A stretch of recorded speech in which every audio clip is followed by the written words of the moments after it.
They gave us back our minds and called it mercy.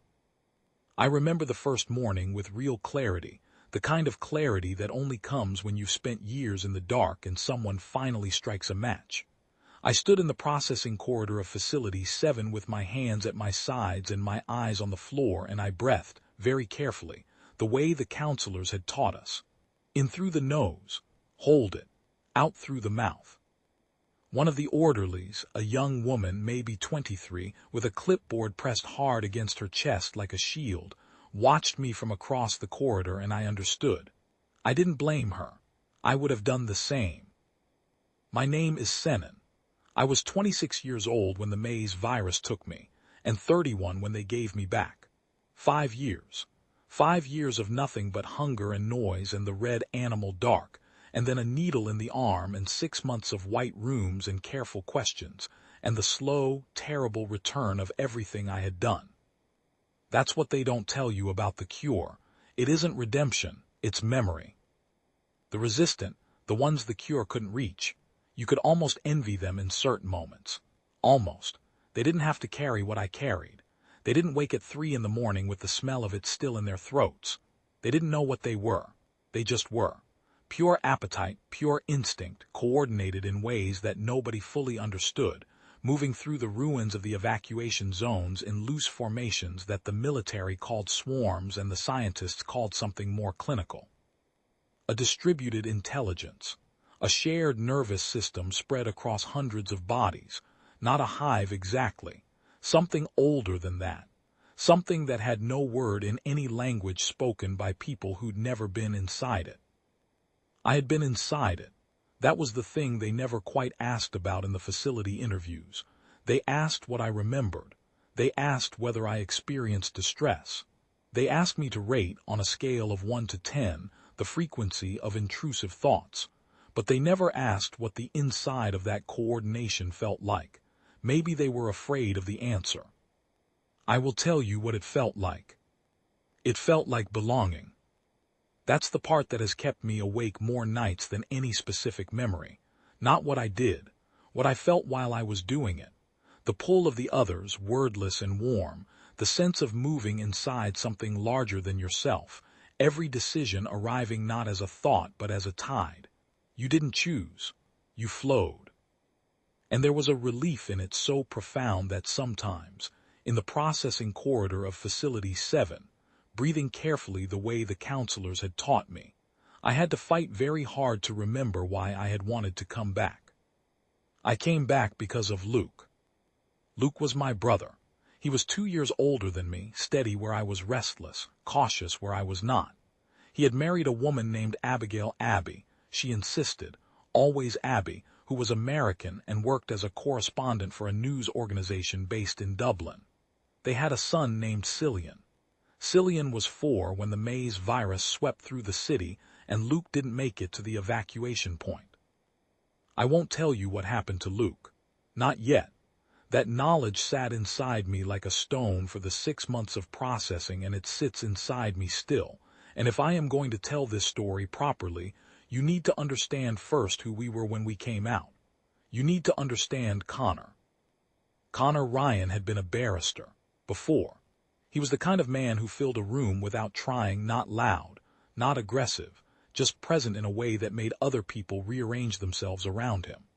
In the facility, he had attached himself to me early, and I let him because I was frightened and he was not frightened, or at least he performed not being frightened with complete conviction, which amounts to the same thing when you're sleeping in a bunk 2 feet from someone.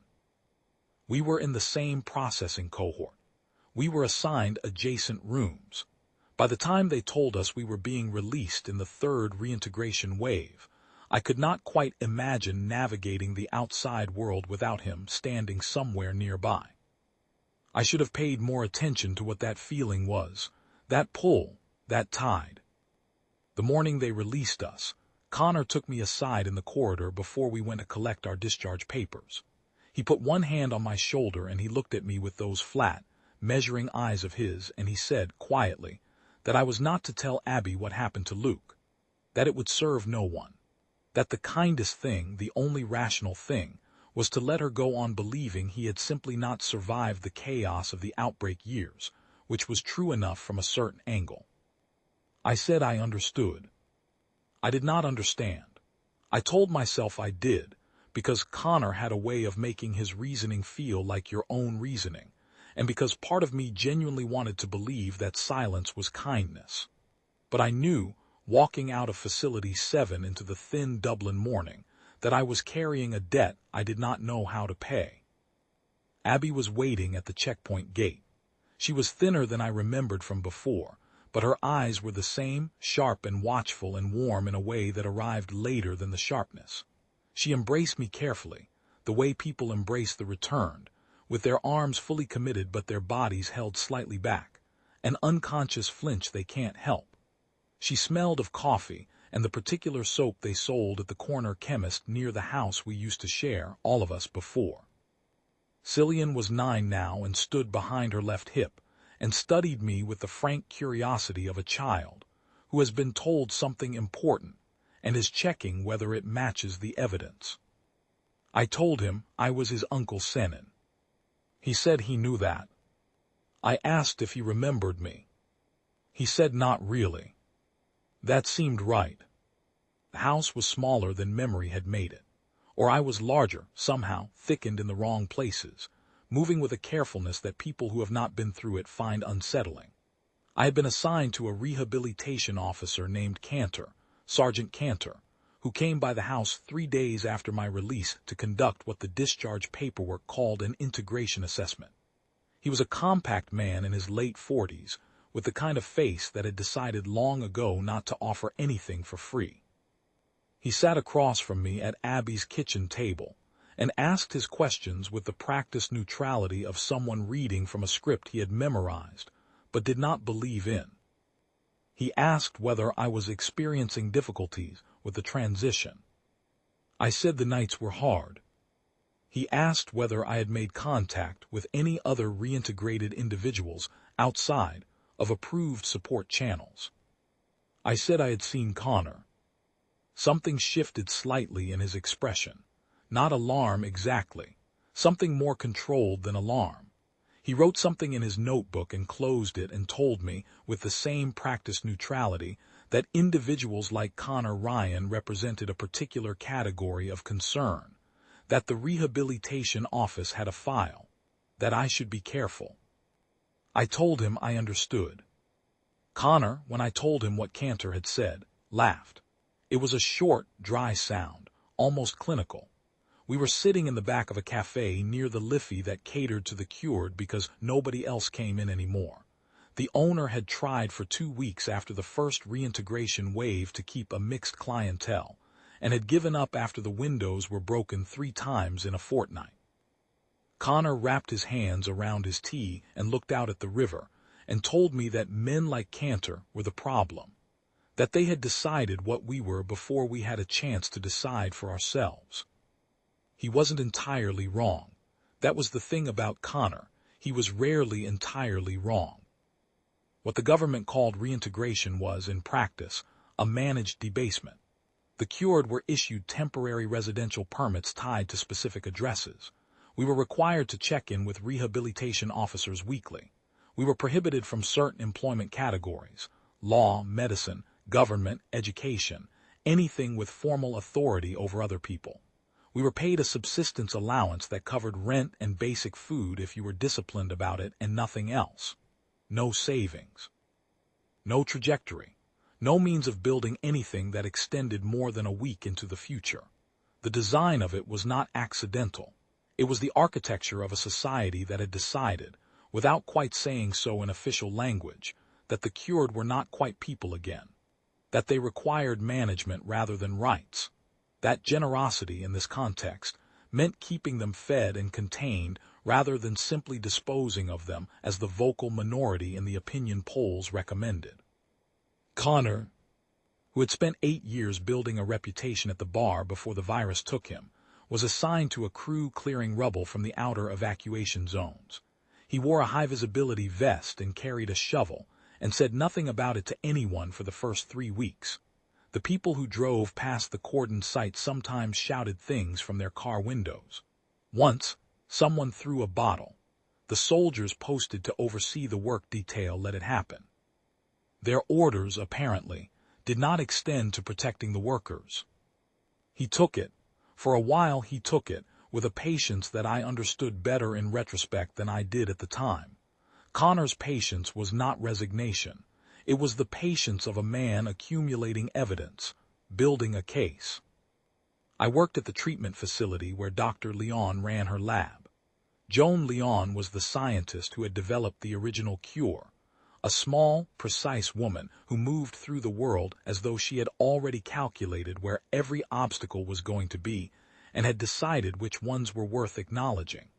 She was trying to find a formulation that would reach the resistant 25%. The difficulty was that the resistance immune response was not uniform. The designation of 25% covered a spectrum of antibody profiles, some of which were closer to the cured population than the initial analysis had suggested. This was both a problem and, as she explained to me once while I was changing a supply cart in the corridor outside her lab, a potential lever. She said it the way scientists say things that are significant, flat, precise, without emphasis, as though the magnitude of what she was describing would become clear on its own without help from her voice. Her only active test subject was a woman named Joe Landecker, her colleague, her partner in the older and more complete sense of that word, who had helped design the original cure from the research side, and had then proved immune to it when the outbreak reached the laboratory where they worked. Joe was kept in a sealed containment unit in the facility's lower level. Dr. Leon visited her every morning at 7 and every evening at 6, and in all the months I worked there, I never once saw her expression change during those visits. Not the before or the after. Whatever those visits cost her, she paid it somewhere private and arrived in the corridor with a face that had been arranged into something functional and stayed that way. I pushed a mop. I changed linens. I carried equipment between rooms and signed for deliveries and noted things in logs. It was appropriate work, I thought. Something that needed doing. Something that accumulated no authority, left no mark, required no decision more significant than which corridor to do first. Abby did not treat me like a thing to be managed. That was the first surprise of the outside world, that someone could look at one of us and see the person rather than the category. She asked me questions about what I remembered, careful questions, journalist questions that left room for me not to answer, and she listened to what I said and did not flinch or redirect.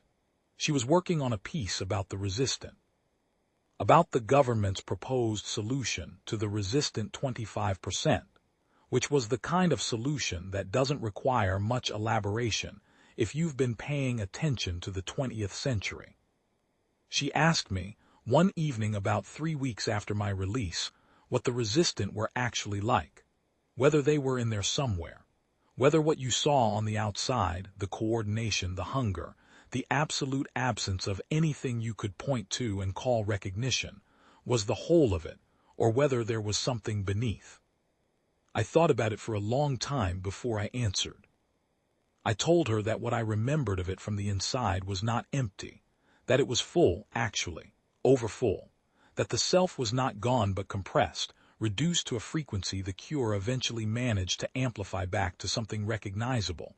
I told her that the connection between infected individuals, the hive logic the military scientists couldn't fully map, felt from the inside like a very old form of knowing, pre-verbal, pre-individual.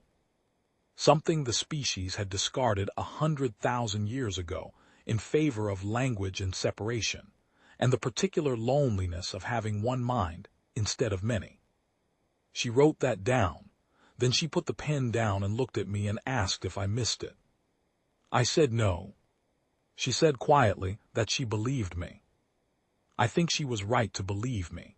I think I was telling the truth. But truth has edges, and what lives along those edges is not always the same shape as the center. The first time I saw the resistant mobilize as a unit, I was cutting through the old market district on my way back from the facility. It was dusk, the sky the particular bruised orange of a Dublin autumn evening, and I heard them before I saw them. Not sound exactly, more a change in the quality of the air, a pressure differential, the way the atmosphere shifts before a storm. Then they came around the corner of a bombed-out off-license in a loose, rolling formation, 30 or 40 of them, moving with that terrible purposeful synchrony that has no name in the military's tactical vocabulary, because it requires no command structure and no communication and no plan. It just is. They went past me without breaking stride. I stood against a wall and did not move, and they went past me, and I felt it again, faint and terrible, the pull, like an old frequency, like a scar that aches when the weather changes. A soldier appeared at the far end of the block and fired twice, and 2 of the resistant dropped, and the rest changed direction in absolute unison, not fleeing, not panicking, simply relocating, the way water roots around stone. I stayed against the wall until the silence came back. I called Cantor that night from the phone at the house and reported what I had seen. He arrived within the hour, which told me more about his actual concern for the situation than anything he had said in our kitchen meetings. He sat across from me again with his notebook, and this time the neutrality was more effortful. He asked exactly what I had observed. He asked whether any of the resistant had appeared to react to my presence. I told him no, which was true, and I told him I had felt the old pull, which was also true, and he looked at me for a long moment and wrote something that I couldn't read upside down. He said, carefully, that the resistant were not operating randomly. That intelligence from the evacuation zones suggested coordinated behavior on a scale and consistency that exceeded anything the military had previously documented. That the individual units moved within a larger architecture that nobody had yet fully mapped. I asked him what he was telling me. He said he was telling me to be careful. I asked him of what specifically. He said of everything. Connor's meetings had been going on for 6 weeks before I understood what they actually were. He had described them to me as discussion groups, cured individuals getting together to talk through the discrimination, the subsistence conditions, the employment restrictions. Support, he called it. Community. And it was that at first, or something close enough to it, that I let myself believe the description. 30, 40 people crowded into the back room of a pub that the owner, himself a cured former secondary school teacher, made available on Tuesday evenings. People talking about what had been taken from them, what they wanted back. I went twice and listened and said very little. The second time, walking home, Connor fell into step beside me and asked what I thought. I told him the anger was legitimate. He smiled and said the anger was the beginning and that the beginning was where we were. I asked him what came after the beginning. He said the part where we stopped asking. The bombing started 3 weeks after that conversation. Small ones at first, a recruitment office for the Integration Defense Volunteers, the civilian militia the government had authorized to support military operations in the evacuation zones. Nobody killed. Property damage only. The official statements called it terrorism and the Cured Alliance, the name Connor had chosen with the deliberateness he brought to everything. Did not claim responsibility but did not deny it either, and in the silence between accusation and denial, something shifted in the city's atmosphere. A hardening. I told Connor I was out. Not publicly, not with any drama. I waited until we were alone and I told him quietly, the way I had told him things since the facility, and he listened with that flat, attentive gaze, and when I finished he said he was sorry I felt that way. That the door was open if I changed my mind. He said it the way you say something you don't believe anyone will ever do. The next morning, he came to Abby's house for dinner. I cannot fully explain what he was doing there. I know he had spoken to Abby before, separately, through her journalist channels. She had interviewed him for the piece she was working on, found him compelling in the way compelling people always are when you're looking for a story with sharp edges. But the dinner felt like something else. He sat at the table where Cillian was doing homework, and talked with a warmth he had not shown in the cafe by the river, a softness that Connor deployed like a tool when he needed it and withdrew when he didn't. He talked about what it had been like before. He talked about the bar, about cases he remembered, about the way the law was supposed to be a thing that protected people from the arbitrary will of the powerful. Abby watched him the way she watched things she was trying to understand. Cillian watched him with the same frank animal assessment he had turned on me at the checkpoint gate. After dinner, when Connor had gone, Abby asked me what he really wanted. I told her I wasn't sure anymore. She said that was the wrong answer. She was right. I found out later, after, when the shape of everything was visible and it was too late to change it, that Connor had been at that dinner to see what he had to work with. What Abby knew. What I had told her. He understood that I was the loose thread and Abby was the journalist, and Cillian was the 9-year-old boy who sometimes walked home from school through the market district and knew which routes the resistant patrols used, the way children learn the geography of their fear. Connor had told me in the facility the one thing that Abby could not know, not because it was too painful, or not only because of that, but because it gave him something to use if he needed to use it. That is the thing about Connor that I understand now and did not understand then. He did not collect information the way journalists collect information, for the purpose of knowing. He collected it the way a strategist collects tactical options. Everything was a lever. Everyone was a fulcrum. He used it on a Thursday in the park, while Abby was watching Cillian on the climbing frame. I was not there. I heard about it afterward from Abby herself, her voice very level, journalist level, which meant she was frightened. Connor had sat beside her on the bench and made small talk, and then, in the same easy conversational register, told her to ask Senan how Luke really died. Not that Senan knew something. Not that there was a secret. Just ask him. Let the shape of it do the work. She asked me that evening. I had rehearsed this moment in my head many times, lying awake in the narrow bed of the room she had given me, and none of the rehearsals had felt like this. The words were correct, but the weight was wrong. She sat across from me, and I told her, in plain language, what I had done to her husband, my brother. In the first year of the infection, before the cure, before the facility, before the slow grinding return of the self that had done it, I told her that Connor had been there. That Connor had been the one who found Luke in the first place. I told her the rest of it. She was quiet for a long time. Then she told me to get out of the house. I went. Cantor found me sitting on the steps of the treatment facility at 11 o'clock at night. He had been looking, he said, which meant his surveillance resources were better than he had let on. He sat beside me on the steps, which surprised me. He was not a man who chose proximity casually, and we sat in silence for a while in the particular quiet of a city that still had curfews and still posted sentries at the intersections. He asked if I was ready to be useful. I said I needed to know what that meant. He told me about the Alliance's next meeting. He told me they had intelligence suggesting a major operation was being planned, not property damage this time. Something involving the containment facilities where the resistant were held. He said that what was needed was someone inside the meeting who Connor trusted. Someone who could provide enough of a signal to allow an arrest before the operation launched. I sat with that for a while.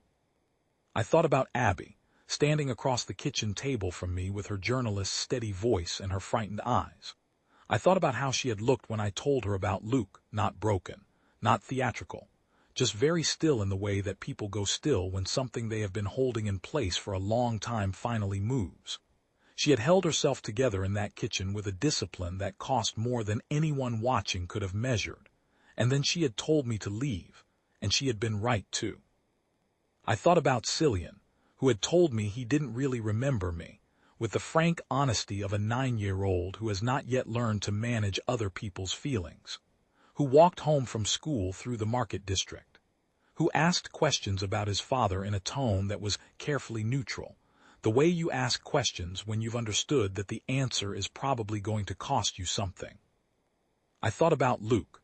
I thought about what I owed him and whether there was a currency for that kind of debt, and whether paying it in this particular way, becoming Cantor's instrument, giving Connor to the soldiers, was closer to redemption or simply to a different kind of wrong done in the name of a right outcome.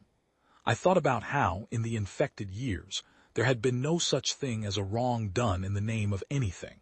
There was only the tide. There was only the pull. The extraordinary freedom of not being required to choose. I had come back from that. Choosing was what I had come back to. I was going to use it. I told Cantor I would do it. The meeting was in a warehouse on the south side of the river, below the old quays, in a part of the city that had been partially evacuated and not fully resettled. Enough people back to create the impression of activity, not enough to crowd the streets or fill all the windows with light. 43 people, by my rough count. Former teachers, former clerks, a woman who had been a registrar in the city council offices, 2 men I recognized from the facility's 3rd processing cohort, an older man whose son had publicly disowned him in a newspaper interview that had been shared widely enough that most of us had seen it. People who had been reduced to their category and were trying to locate themselves on the other side of it. Connor stood at the front. He had not changed how he occupied a room, that particular barrister's stillness, the economy of movement, the sense of someone who has calibrated the attention in the space and knows exactly how much of it he holds and what to do with it. He had been building to this for months, and it showed in a specific way. Not agitation, not heat, not the crackling energy of a man who has finally arrived at the moment he's been pushing toward. Something quieter than that. The complete confidence of a man who believes the logic of the situation is so clear that emotion would only be a distraction from it. He laid it out simply. The resistant containment facilities were slated for decommissioning. The government's timeline was not public, but his sources inside the administrative apparatus had confirmed the schedule. Decommissioning was a word that had been chosen carefully, the way all the official language around this had been chosen carefully, clean, technical, suggesting a process rather than a decision.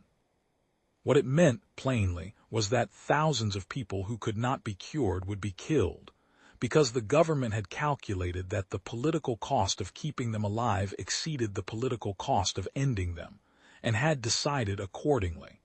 And the alliance, Connor said, was going to make a different calculation visible. The plan was simultaneous breach of multiple containment facilities, release the resistant into the city, force a situation in which the government's preferred solution, the quiet administrative one, became publicly untenable, replaced by a visible crisis that would require a visible response and could not be managed away in the language of decommissioning and appropriate resource allocation. He said it was not about causing chaos. I believed him, and I also believed that 400 resistant loose in a city with civilian populations would produce chaos that no one's intentions could prevent, because the resistant did not operate on the basis of anyone's intentions. They operated on the basis of the hive logic and the hunger, and the particular distributed intelligence that had no regard for the political outcomes of the people who had opened the gates. I kept my face steady. I thought about what I had seen in the market district, that rolling, fluid formation, the way they changed direction simultaneously without signal, the pull of it that I felt even at distance like a scar's ache. I thought about Cillian walking home from school through those same streets. When Connor moved to step outside with 2 of the inner circle, I made the signal Cantor had asked for. Then I waited. What happened next happened fast, the way violent things do when they finally arrive after a long period of knowing they are coming. The soldiers entered from 3 points simultaneously. People moved. Someone near the back threw something, a bottle, I think, or a chair leg. I heard shouting, and then the particular compressed sound of bodies being restrained by other bodies. And Connor walked directly toward me through the chaos, with his eyes on my face. I have known what it is to be seen through. When you have been part of a hive consciousness, when you have known, without words, the internal state of 30 other people at once, you develop a certain sensitivity to the moment when another person reads you completely. Connor read me in about 2 seconds. His expression did not change. He just looked at me with those flat measuring eyes, and something settled in them, not anger, nothing as simple as anger. Recognition. The kind that closes a door. He turned and went through the side exit before anyone could stop him. Cantor caught up with him outside alone, which was the kind of mistake that a careful man makes when he is operating at the edge of his resources. I heard it. Not the words. By the time I got outside, it was already over. Cantor was on the ground. Connor was gone. I stood in the street in the cold and looked at what Connor had left behind and understood that we had passed the point where this could be resolved through the machinery of legal authority. The machinery of legal authority was lying on the pavement. The city changed overnight. The resistant containment facilities, not all of them, not the central one where Dr. Leon kept her lab, but the outer facilities, the ones that hadn't been upgraded, breached before dawn, not because of Connor's plan. Because some of the Alliance members who had escaped the warehouse went ahead without him, without the coordination he would have insisted on, driven by whatever combination of fear and ideology, and the human tendency to do the thing you were going to do anyway once the decision is made. 400 resistant in the streets of a city that had spent 5 years learning to fear what 400 resistant represented. I need to be careful here, telling this part, because there is a temptation to describe it as a war, and it wasn't a war. A war implies two sides with equivalent agency. What happened that morning was something more like a weather event, something with internal logic, internal coordination, but no negotiation, no message, no demands. The resistant didn't want anything from us in the sense that wanting requires distance between yourself and the thing you want. They moved through the city the way that old internal pressure had always moved, not toward anything but inside everything, finding gaps, filling them. The hive logic was faster outdoors in the open, without the containment protocols slowing it. I could feel the edge of it even from blocks away. Abby called me at 6 in the morning from the school. She had gone to get Cillian as soon as the broadcast started. Her voice was very level, and that meant she was very frightened, and she said they were locked in a classroom on the 2nd floor, and there were resistant in the schoolyard below, and could I come? I said I was coming. The city was unrecognizable in the way that cities become unrecognizable when the rules that govern them stop operating. Not destroyed, the infrastructure was largely intact, the buildings were standing, the street signs still pointed in accurate directions. But the human layer had been stripped back, and what was underneath was older than any of the arrangements we had built on top of it. Soldiers at the major intersections, firing lines established on the main avenues. Small groups of civilians moving fast between buildings, heads down, not looking at anything they didn't have to look at. The shutters were down on most of the ground floor businesses. A car had been abandoned in the middle of a junction, engine still running, the driver's door open, the radio playing something from a different world. And threading through the spaces between the military positions, through the alleys and the gaps between the shuttered shop fronts, the resistant not charging, not attacking directly, simply present in the way that water is present in a landscape, occupying every place that wasn't actively defended. They moved in loose groups of 4 and 5, sometimes a dozen, separated by streets but connected by something I could feel even at a distance. The hive logic was faster outdoors in the open, without the walls of the containment facilities breaking up the signal. You could see it in the way a group on one side of a block would shift direction at the exact moment a group 3 streets away encountered resistance. Distributed, reactive, coordinated without command. The military's tactical vocabulary had no word for it because no military doctrine had ever needed one. I had an advantage that nobody else on those streets had. I knew how it worked from the inside. I didn't move through the city the way a soldier moves, direct and purposeful and visible. I moved the way the resistant moved, along the edges, using the negative spaces, reading the pressure differentials that told me where their attention was anchored and where it wasn't. Not because I was still one of them, because I remembered being one of them, and memory, it turns out, is its own kind of map. The hardest part was not the resistant. The hardest part was the 2 blocks near the old market where a military cordon had been established, and I had to find a way through it without being taken into custody, because once you were in custody as a cured individual in a city that had just experienced a major breach, you were not coming out quickly. I lay in a doorway for 11 minutes while a 4-man patrol worked through their sweep pattern, and I thought about Cillian locked in that classroom, and I thought about Abby's voice on the phone, very level, very controlled, the journalist's steadiness that she used the way other people use medication, and I waited until the patrol turned north and I went south through the gap. I reached the school from the east, through the alley behind the old pharmacy. 2 resistant in the schoolyard had their attention on the main gate where a soldier was trying to establish a firing position. I went over the back wall while that attention held and crossed the yard in 12 seconds and went in through the fire exit and up the stairs, moving quietly enough that the sound wouldn't shift anything. The classroom door was locked from the inside. I knocked in the pattern Abby and I had used years ago before any of this, when we were just a family sharing a house, 2 quick, 1 slow, 2 quick. I had not thought about that pattern in 5 years.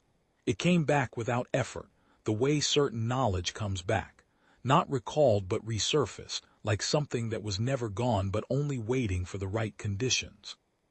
The door opened. Cillian was sitting on a desk in the middle of the room with his jacket pulled tight, and his face doing the thing that children's faces do when they have decided that being frightened is not going to help, a kind of deliberate stillness that is harder to maintain than any adult gives them credit for. Abby was at the window. She turned when the door opened and her expression did a complicated thing, and then settled. She said, "I didn't think you'd come." I said, "I know." We moved back through the school the same way I had come in, fast and low and quiet, Cillian between us. At the top of the back stairs I heard movement below, not the particular movement of soldiers, the organized stamp and call of it, but the other kind, the fluid, gravity-obeying kind. I put my hand out and we stopped. 3 resistant below, moving through the corridor. They hadn't come up yet. The architecture of their attention was oriented toward the front of the building, toward the noise at the main gate. But attention in the hive logic is not fixed. It migrates. It follows information the way current follows the lowest path. I looked at Cillian. He was watching me with his father's eyes, Luke's eyes, dark and steady.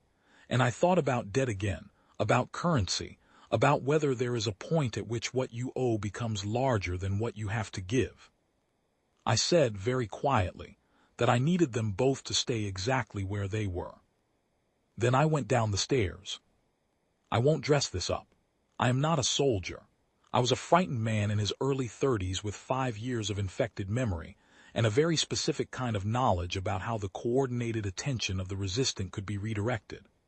I made noise at the far end of the corridor, not panic noise, not the noise of prey, something different, something that carried the remnant frequency of what I had been, the ghost signal that I had spent 6 months in the facility trying to quiet. I don't fully understand the mechanics of it. The scientists wouldn't either if I tried to explain it. But the 3 of them turned toward me instead of the stairs, and I led them back through the corridor toward the front of the building and into the sight lines of the soldier at the main gate, and then I went flat against the wall, and the soldier took care of the rest. I went back up the stairs. Cillian looked at me when I came back and he said, "You came back." I said I would. He said, "Dad used to say that too." I didn't say anything to that. There wasn't anything to say. We went over the back wall and through the alley and into the streets, moving fast. Abby kept pace without being told to, reading the geometry of it the way she read everything, with her whole attention, quickly, trusting the analysis. Cillian ran without complaint. Connor found us 3 blocks from the house. He came around the corner of a shuttered newsagent and he stopped when he saw the 3 of us, and for a moment nobody moved. He looked at me, and then at Abby, and then at Cillian, and his face was doing something that I had not seen it do in all the time I had known him. It was not anger. It was not calculation. It was something rawer and older that he had kept very far down, and the events of the past 24 hours had brought it close to the surface. He said, "Senan." I said, "Let us go, Connor." He said, "You know I can't do that. Not now, she's a journalist. She's been filming our meetings." I said, "She's got a 9-year-old son who needs to get home." He said, "I know what she's got." The thing about Connor was that he was not cruel. I want to be precise about that, even now, because imprecision would be its own kind of dishonesty. He was not a man who wanted to hurt people for the satisfaction of it. He was a man who had decided that the world owed him a particular outcome, and that the only currency available was leverage, and that leverage, applied consistently, would eventually produce what persuasion and patience had failed to produce. He had arrived at a place where Abby and Cillian were leverage, and he had not chosen to be in that place. The logic of the situation had put him there, and Connor believed in the authority of logic. I said, "You're not going to do this." He said, "You don't know what I'm going to do." I said, "Yes, I do. You were a barrister. You defended people. That was what you spent 8 years doing before any of this happened. You argued in front of judges for the principle that people have rights that can't be removed just because someone in authority finds them inconvenient. That's what you spent all those years doing. That's who you are under all the rest of it." He was quiet. I said, "The part of you that organized the alliance, the legitimate part, the part that was right, it started from that. From the principle that people don't stop being people just because something happened to them that they didn't choose. That's what you were arguing. I know that. That was correct. That part was right." He said very quietly, "But you still gave me the canter." I said, "Yes." He said, "Why?" I said, "Because you were going to open the facilities. You were going to open them and call it a political act, and it was going to be a massacre. Not because the resistant are monsters, we both know what they are, we've both been on the inside of it, but because 400 of them in a civilian city without any containment is not a political statement. It's just bodies, and you knew that. You made the calculation anyway." He said nothing. His jaw shifted slightly, the small muscular tell of a man who has been accurately described and has decided not to confirm it aloud. I said, "Cantor's dead. I know that. I'm not standing here pretending that doesn't matter, but so does this. This child matters, and the 8,000 people who are going to show up in the next broadcast's count of new cases, they matter too. They didn't choose any of this. Neither did we, but we at least got the cure. They don't have that yet." He said, very quietly, "The 25% didn't choose it either, and the government stated solution for them." I said, "I know what the government stated solution is. I work in the building where Dr. Leon is trying to find a different one. I've watched her. She is close, Connor, actually close. Not rhetoric, not hopeful language to keep the patients compliant. The science is there, the second formulation is moving, and what you did last night has made her job harder. The funding, the political climate, the access. You handed every argument to the people who want to skip straight to the clean, bureaucratic solution, and you handed it to them on a night when the streets were full." He looked at me for a long time. The look was not hostile. It was calculating in the way that all of Connor's looks were calculating, weighing the information against the model, checking for errors. He said, "You believe she can do it." I said, "I believe the alternative is giving up, and I don't think either of us is capable of that. It might be the only genuinely human thing we have left, the specific inability to look at a situation that is terrible and simply stop." I looked at Cillian, standing beside Abby with his father's steady dark eyes, and I said, "I gave you to Cantor because of them, because I would not allow the worst thing to happen to them when I had the means to prevent it, even if it cost me everything else, even if it cost me you." Connor looked at me for a long time. Then he looked at Cillian. The boy had not moved through any of it, had stood with that careful stillness of a child who understands that the adult conversation happening around him is important, and that the best contribution he can make is to be absolutely present and not add to the weight of it. He had his jacket pulled tight around him. His eyes were dark and steady. They were Luke's eyes, and I could not look at them directly for very long. Something shifted in Connor. I watched it happen. I cannot name precisely what moved, whether it was some last fragment of the man who had argued for human dignity in courtrooms, or simple exhaustion, or the recognition that the mathematics of the situation had changed in ways that his models had not accounted for. Some doors, when they open, do not show their hinges. Some things move inside people that have no external mechanism you can point to. He stepped back. He turned and walked away and disappeared around the corner of the shuttered newsagent without looking back, and somewhere in the middle distance there was a short burst of military fire, and then shouting, and then a silence that had a different quality than the silence before it. I never saw him again. The reports in the weeks that followed listed him first as missing, then as a person of significant ongoing interest to the authorities, then as simply unaccounted for, one of several senior alliance figures who had scattered into the city during the operational period and not been recovered. His face appeared on official notices attached to lamp poles. Then, some weeks after that, it appeared on something different. Materials from the Cured Alliance's newly registered political wing, which had reorganized itself in the aftermath of the breach into something that looked, from a distance, like the earliest stages of a legitimate political movement. It used words like rights and representation and accountability and proportionate response. It did not use words like bombing or insurgency or leverage. I don't know exactly what to make of that. I've thought about it often in the months since, and I haven't arrived at a clean position. Some people would say it was the best possible outcome. Some people would say it was Connor continuing to do what Connor had always done, pursuing the conclusion he'd already decided on, simply adjusting the method when one approach stopped working. I think both of those things might be true at the same time, and I've stopped expecting truth to arrive in a form that doesn't require you to hold contradictions. We got back to the house. The city was quiet by that evening, not resolved, not healed, not fixed in any way that would last, but functionally quiet, the military back in their positions, the breach contained. The count of new infected being compiled with the same careful bureaucratic neutrality that had characterized every official communication since the beginning. 8,000 new cases in custody. The formula familiar by now, the response familiar, the machinery of it all operating with a grinding confidence that it would eventually arrive at a solution. Cillian was bitten on the way back. I am telling you this plainly because there is no version of the story where I can make it clean.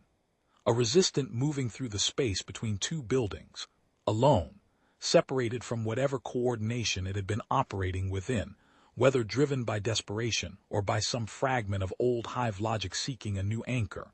I don't know, came out of a doorway fast, and Cillian was in the wrong position, and I was not quite fast enough. It was a surface wound. The virus does not require depth. Any doctor will tell you that. I stood in the street holding Cillian's arm, looking at the mark, and I ran the mathematics of it, and I came to the only answer the mathematics permitted. I am immune. The cured are immune to subsequent infection. The antibody profile from the original cure provides complete protection. That is the one thing the virus gave back when the cure took everything else away. It gave back immunity. I told Abby. She listened. Then she sat down on the curb in the street in the quiet city, and she put her hands over her face, and I sat beside her and did not say anything for a while because there was nothing to say that would make the mathematics different. When she looked up, she asked me, "Can you keep him safe?" I said, "Until Dr. Leon finds the second formulation, yes." She asked how long that would take. I told her I didn't know. She said, "Will you bring him back to me?" I said, "Yes." I want to be careful about this word. I have said yes to things before and the weight of the word has varied. Standing in the facility corridor, saying I understood about Luke. Standing at Cantor's kitchen table, saying I would be useful. The weight was different each time, calibrated to what I was willing to spend. This one had a different weight than any of those. This one was the full weight of everything I had left, which was not a large amount in total but was, I thought, sufficient.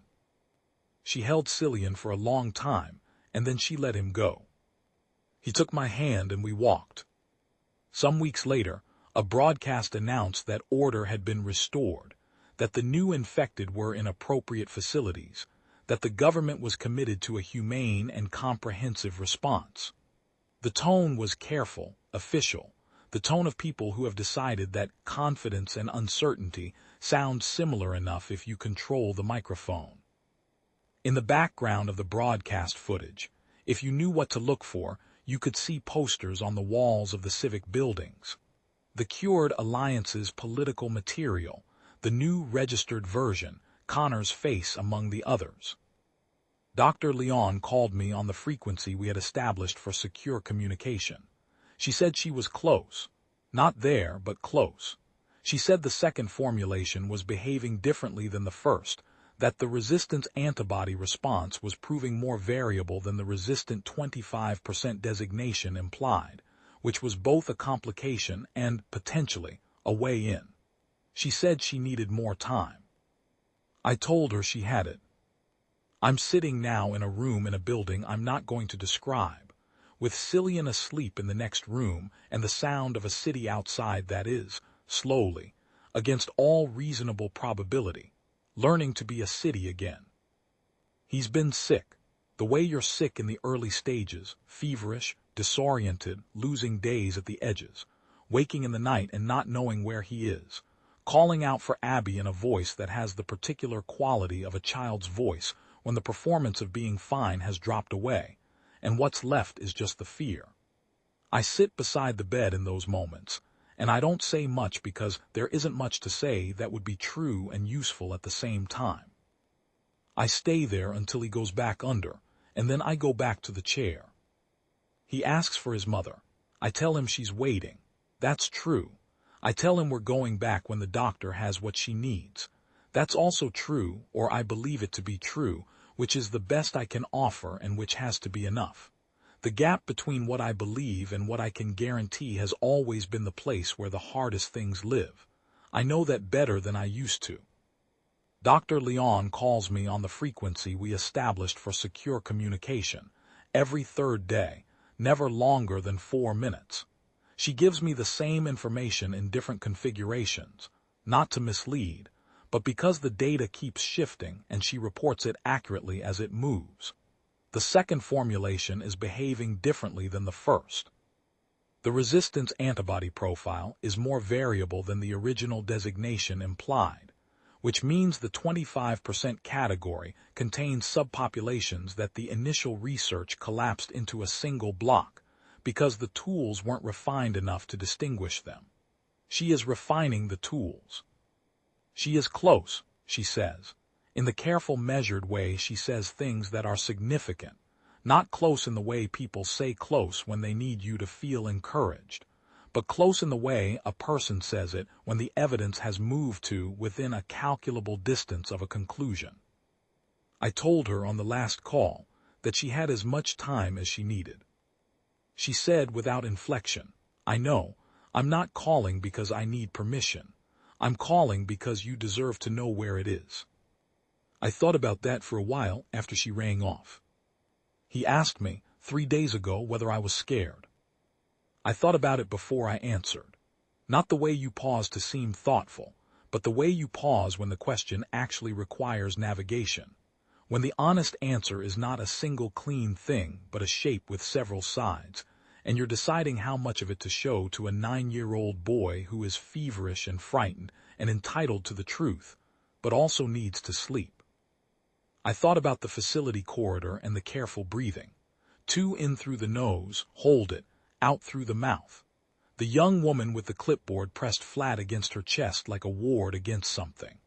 I thought about Connor in the cafe, his hands around the tea, looking out at the Liffey with the flat, reasonable certainty of a man who has decided that the world owes him an outcome and is going to collect it.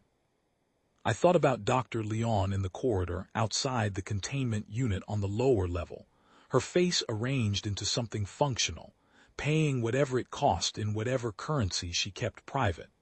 I thought about Luke, which I do every day and have not found a way to stop doing and have given up trying.